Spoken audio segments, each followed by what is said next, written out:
Irmãos e irmãs, paz e bem. Hoje, sexta-feira, dia 13 de novembro. Continuamos então nossa caminhada pelas terras bíblicas, percorrendo as páginas dos Atos dos Apóstolos.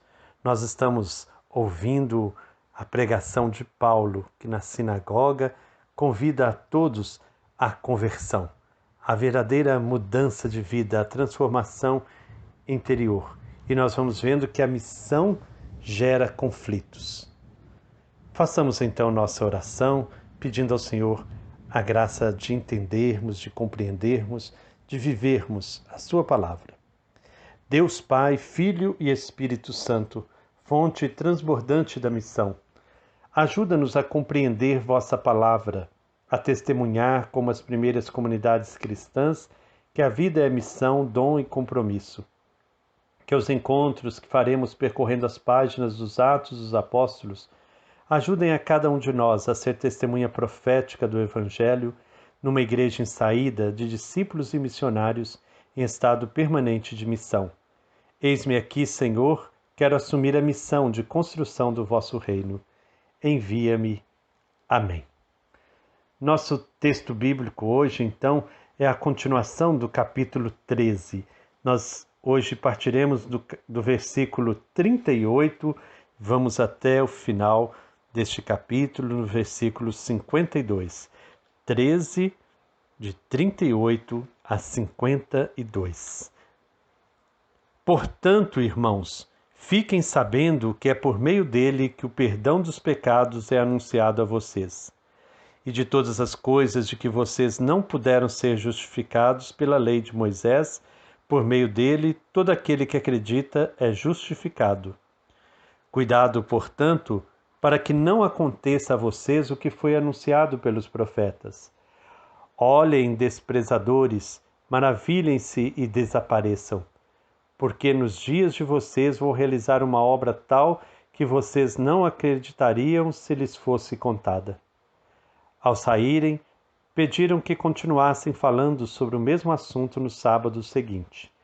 Depois que terminou a reunião, muitos dentre os judeus e prosélitos praticantes seguiram Paulo e Barnabé, e os dois, conversando com eles, insistiam para que perseverassem na graça de Deus.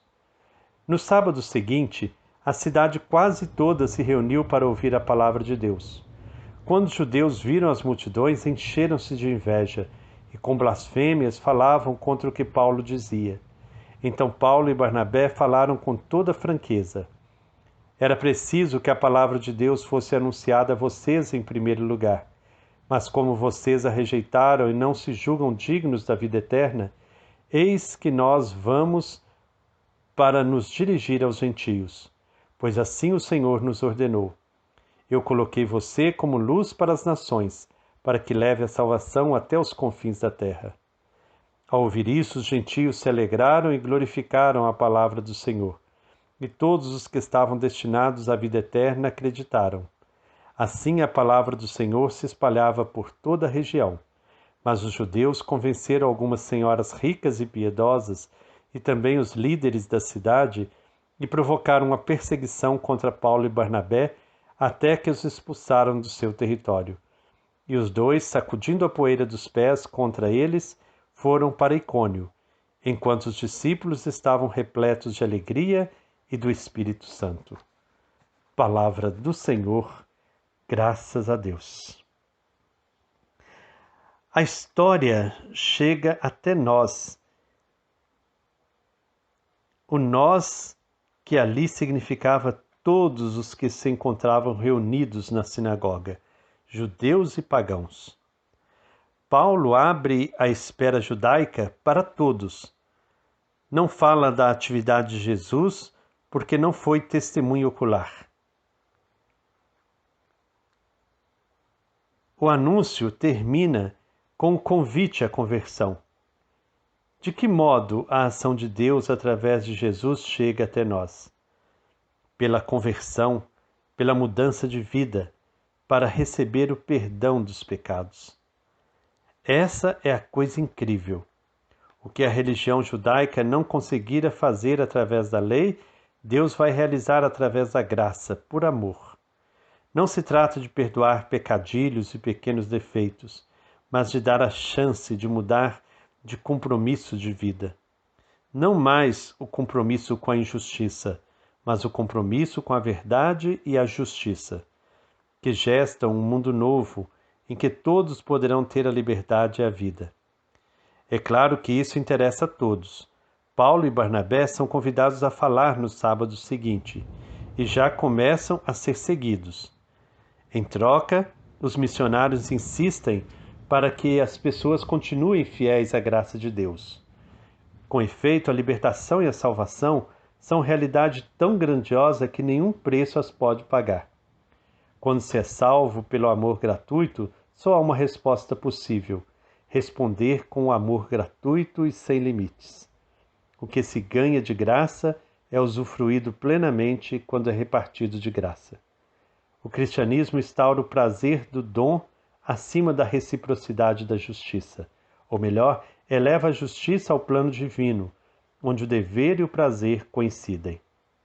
Chega o sábado seguinte e o sucesso do anúncio aparece na grande multidão que se reúne. Todos aceitam? Não. Os judeus ficam com ciúme e blasfemam.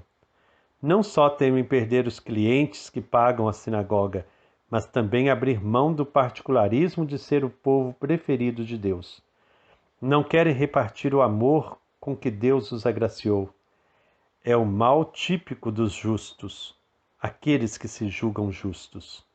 O secreto desejo de vingança que trai uma fidelidade mal contada. Diante disso, temos a célebre passagem do Evangelho dos primeiros para os segundos destinatários.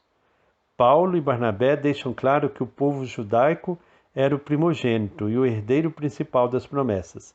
Contudo, já que não aceitam, as promessas serão oferecidas para os pagãos.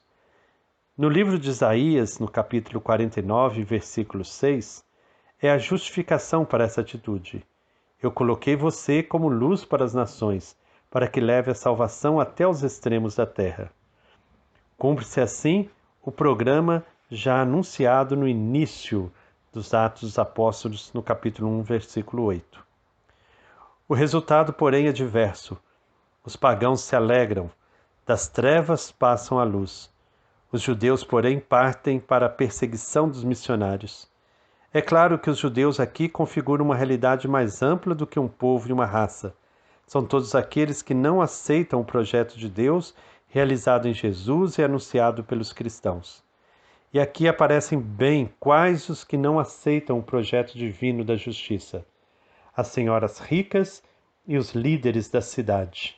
Não escondem atrás de si as estruturas econômicas e políticas que se sentem ameaçadas pelo anúncio da justiça.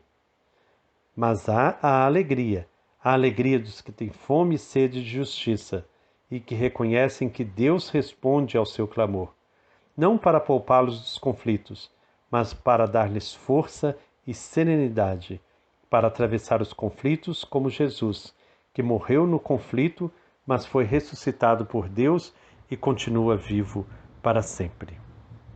Então, creio que hoje nós somos convidados a ver como que a palavra de Deus é recebida. Alguns a recebem com alegria, se convertem e seguem então Paulo e Barnabé. Mas outros se revoltam, mentem, blasfemam, ficam com ciúmes e os expulsam da cidade. Nem todos aceitam o anúncio cristão.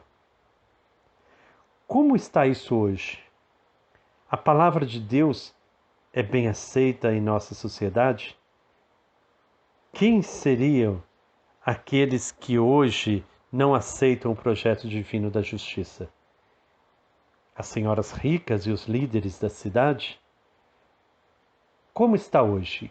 Quem não aceita o projeto divino da justiça? Essa é a questão para refletirmos hoje, olharmos bem ao nosso redor. Será que nós estamos entre esses que não aceitam o projeto divino da justiça? Será que nós estamos entre aqueles que não aceitam as mudanças que Deus quer para a nossa sociedade? Que nós possamos então refletir bastante no dia de hoje, deixando a palavra de Deus nos iluminar. Que o Senhor Deus, fonte de amor e de bondade, nos abençoe. Em nome do Pai, do Filho e do Espírito Santo. Amém. Paz e bem.